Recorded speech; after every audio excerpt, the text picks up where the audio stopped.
ಉಡುಪಿಯ ಇಂದ್ರಾಳಿ ರೈಲು ನಿಲ್ದಾಣದಲ್ಲಿ ಇಂದು ಬೆಚ್ಚಿ ಬೀಳಿಸುವ ಘಟನೆಯೊಂದು ನಡೆದಿದೆ.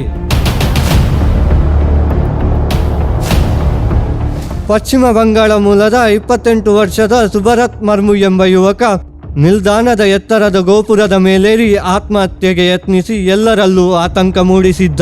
ತನ್ನ ಸಹೋದರಿಯ ಅಗಲಿಕೆಯಿಂದ ತೀವ್ರ ಮಾನಸಿಕ ಖಿನ್ನತೆಗೆ ಒಳಗಾಗಿದ್ದ ಈತ ಗೋಪುರದ ಮೇಲಿಂದ ಜಿಗಿಯಲು ಮುಂದಾದಾಗ ರೈಲ್ವೆ ರಕ್ಷಣಾ ಪಡೆ ಸಮಯ ಪ್ರಜ್ಞೆ ಮೆರೆಯಿತು. ಸಿಬ್ಬಂದಿ ಜೀನಾ ಪಿಂಟೋ ಹಾಗೂ ಸಮಾಜ ಸೇವಕ ನಿತ್ಯಾನಂದ ಒಳಕಾಡು ಮತ್ತು ಸಜಿತ್ ಅವರು ಪ್ರಾಣದ ಹಂಗು ತೊರೆದು ಆತನನ್ನು ರಕ್ಷಿಸಿದ್ದಾರೆ.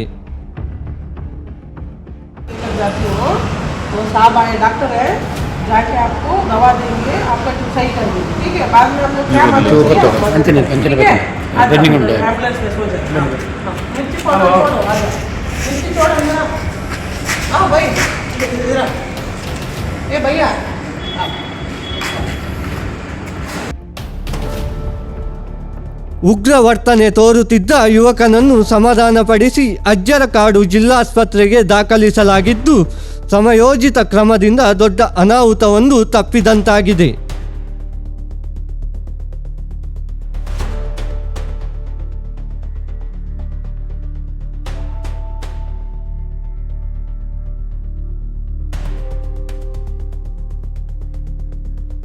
ಜೀವ ಉಳಿಸಿದ ಈ ತಂಡದ ಕಾರ್ಯಕ್ಕೆ ಈಗ ಎಲ್ಲೆಡೆ ಶ್ಲಾಘನೆ ವ್ಯಕ್ತವಾಗುತ್ತಿದೆ.